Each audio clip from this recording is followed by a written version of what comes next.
بسم اللہ الرحمن الرحیم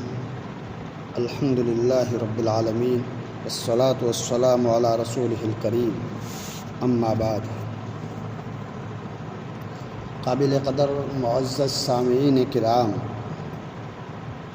اللہ جل جلالہ عم نوالہ کا بہت بڑا احسان ہے، بہت بڑا کرم ہے کہ اللہ تعالیٰ نے ہمیں 19 رمضان تک پہنچایا۔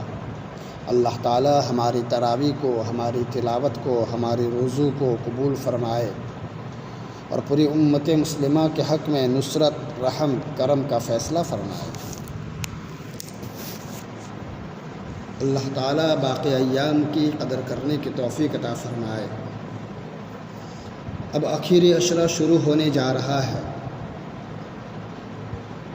معزز سامعین کرام، یہ مہینہ اللہ تعالیٰ نے ہمیں جو دیا تھا، ان کی چند گھڑیاں، چند دن باقی رہ گئے ہیں۔ عقل مندی کا تقاضا یہ ہے کہ آخری وقت میں کام کو سمیٹا جاتا ہے، اور صحیح تاجر وہ ہے تجارت کے موسم کو دیکھتے ہوئے اور تجارت کی سیزن کو دیکھتے ہوئے وہ اپنے کھانے پینے کی فکر نہیں کرتا، اپنے دوستوں کی محفل کی فکر نہیں کرتا۔ موبائل کی رینگ پہ رینگ بجتی ہے لیکن اپنے گراہکوں پر نظر ہوتی ہے، اور سیزن کی اور وقت کی قدر کرتا ہے۔ بہت سی مرتبہ ایسا ہوتا ہے، صبح کا لایا ہوا ٹفن اور اپنا کھانا شام کو ایسا ہی واپس چلا جاتا ہے، اور بھوکا رہ کر کے بھی گھر پر ہنستا ہوا جاتا ہے۔ گھر والے پوچھتے ہیں کھانا نہیں کھایا؟ ارے اللہ کی بندی، کھانے کے بہت دن پڑے ہیں۔ آج تو اللہ نے ایسے گراہک بھیجے تھے کہ جب سے گئے ہیں کھڑے پیر رہ کر کے، جب تک آئے نہیں تب تک گراہکوں کی بھرمار تھی۔ یہ صحیح تاجر تجارت کرنے والا ہے کہ جس نے وقت کی اور سیزن کے موقع کو دیکھتے ہوئے کھانے کو ایک طرف کر دیا، دوستوں کو فون کی رینگ ایک طرف کر دی، آرام سے فارغ ہو کر پھر جواب دیتا ہے، ارے یار میں تو مشغول تھا، میں تجھے جواب نہ دے سکا، بتا کیا کام تھا۔ اسی طریقے سے یہ آخری چند دن عقل مند وہ ہے، ایک سیزن ہے اور زبردست چانس، اور اس کی علامت اس طریقے سے بتائی، ایک قول کے مطابق شب قدر طاق راتوں میں رکھی ہے، اور طاق راتیں بھی اس کی حکمتوں میں سے، فعل الحکیم لا یخلو عن الحکمہ، حکیم کے فعل حکمت سے خالی نہیں ہوتے، حکیم کے فعل حکمت سے خالی نہیں ہوتے۔ اس کو بھی چھپا کر کے رکھا کہ میرے بندے کبھی 21ویں میں شب قدر کو ڈھونڈ رہے ہیں، کبھی 22ویں کو جاگ رہے ہیں، کبھی 23ویں کو جاگ رہے ہیں، ہو سکتا ہے یہ شب قدر ہو سکتا ہے یہ شب قدر ہو، اور یہ اس لیے اللہ تعالیٰ نے کہ میرے بندے کوئی رات غفلت میں نہ گزارے، کوئی رات غفلت میں گزارے۔ دین میں تو روزے کا ایک عمل ہوتا ہے، اور کچھ اعمال ہو جاتے ہیں کہ روزہ رکھ لیا، کچھ تلاوت کر لی، کچھ صدقہ خیرات کر لیے، رات کی جب پیٹ بھرے ہونے کی حالت میں کچھ نہ کچھ غفلت ہو جاتی ہے۔ میرے بندوں سے غفلت نہ ہو، جس کے نتیجے میں شب قدر اخیر میں قول کے مطابق اور طاق راتوں میں رکھی، اور وہ بھی چھپا کر کے رکھی تاکہ میرے بندے اس کی صحیح قدر کرنے والے بن گئے۔ اسی لیے کہا جاتا ہے کہ جس نے شب قدر کی قدر، جس نے شب قدر کی قدر، اس نے گویا اپنی زندگی کی قدر، اور جس نے شب قدر کی نہ کی قدر، اس نے گویا اپنی پوری زندگی کی نہ کی قدر۔ اس لیے اللہ تعالیٰ نے ہمیں یہ چند دن دیے ہیں، چند لمحات دیے ہیں، ساری چیزوں کو ایک طرف کرتے ہوئے اپنی زندگی کا سرمایہ وصول کرنے کا ایک چانس ہے، اور گولڈن چانس ہے۔ ہمیں پتہ نہیں ہے عزیز بزرگوں، آئندہ رمضان کس نے دیکھا ہے، کسے رمضان نصیب ہوتا ہے،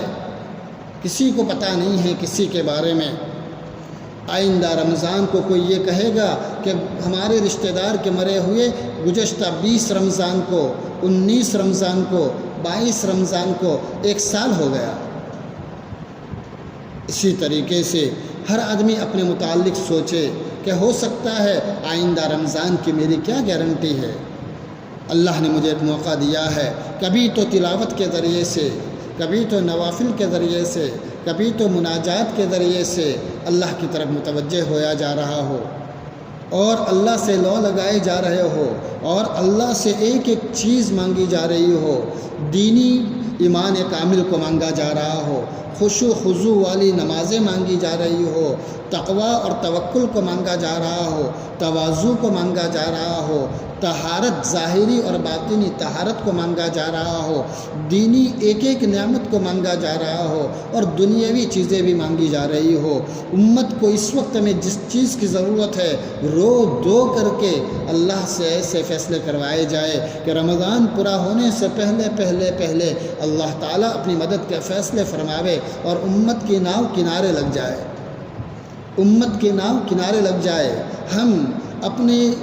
حالات میں رہتے ہوئے ہم ان بھائیوں کو نہ بھولیں جن کی سحر کا ٹھکانہ نہیں، کہ ان کا افطار کا ٹھکانہ نہیں، ان کا عید کا ٹھکانہ نہیں، ان کے عید کے کپڑے تو دور کے بعد پہنے ہوئے کپڑوں کا دھونے کا بھی ٹھکانہ نہ ہو۔ ہم ان کو نہ بھولیں۔ اللہ نے ہمیں جو نعمتیں دی ہے ان نعمتوں میں رہتے ہوئے ہم اپنے وقت کو صحیح قدر کرتے ہوئے دعاؤں کے ذریعے سے، صدقات کے ذریعے سے، تلاوت کے ذریعے سے ہم زندوں کو بھی فائدہ پہنچائے، مرحومین کے لیے بھی دعائیں کی جا رہی ہو، ان کے لیے بھی درجات بلند ہو رہے ہو۔ اگر اس طریقے سے ہم نے آخری دین کی قدر کی، یا اس لیے کہ کبھی ایسا نہ ہو کہ 20واں روزہ شروع ہو جائے، 21ویں رات آ جائے اور پھر فرمایا ہم اس گمان میں رہے چلو اب قدر کرے۔ یہ دین شروع ہونے سے پہلے ابھی سے گھر کے اندر میں ایک بات کا نظام بنایا جا رہا ہو کہ اب ساری چیزوں کو ایک طرف کرو، اب پورا عشرہ پورے گھر کے اندر میں، اپنے گھر کے اندر میں ایک ماحول بن رہا ہو کہ کوئی کبھی نماز میں ہے، کوئی تلاوت میں ہے، کوئی دعا میں ہے، کوئی تسبیح پڑھ رہا ہے، کوئی اللہ سے لو لگا رہا ہے، ایک ایک عمل کے اندر میں مشغول، پورا گھرانہ کے اندر میں ایک ماحول بن رہا ہو اور اللہ سے مانگا جا رہا ہو، اے اللہ جو تو نے وقتی طور پر ایک توفیق دی ہے، اے اللہ پورے سال کے لیے اور پوری زندگی کے لیے اعمال صالحہ کا ہمیں حریص بنا دے اور اعمال صالحہ کا شوق اور جذبہ ہمارے دلوں میں پیدا فرما دے اور گناہوں سے بچنے کی طاقت اللہ ہمارے اندر میں پیدا فرما دے۔ اگر ہم مانتے رہیں گے وہ کریم رب اعلان کر رہا ہے، حل من مستغفرین، ہے کوئی معافی چاہنے والا، ہے کوئی مدد چاہنے والا، میں اس کی مدد کروں، اس کے پکار پر ہم جائیں گے۔ اس نے کہا ہے ادعونی استجب لکم، مجھے پکارو میں تمہاری دعاؤں کو قبول کروں گا۔ اس لیے یہ آخری دنوں کے اندر میں پورے گھرانے کے اندر میں ایک ماحول بنایا جا رہا ہو اور ایک ایک منٹ کی قدر کی جا رہی ہو اور اللہ سے مانگا جا رہا ہو پوری زندگی کی صحیح قدر کرنے کے اللہ ہمیں صحیح معنوں میں اور ان دنوں کی قدر کرنے کے اللہ ہمیں صحیح توفیق عطا فرماوے، ناقدری سے بچائے اور ہمیں ان لوگوں کے بناوے جو قلیل من عبادی الشکور، بہت کم ہوئے میرے وہ بندے جو شکر کرتے ہیں، ان کم کے اندر میں اللہ ہمیں بنا دے اور اس نعمت کی قدر کرنے کی توفیق عطا فرماوے۔ وآخر دعوانا الحمد للہ رب العالمین۔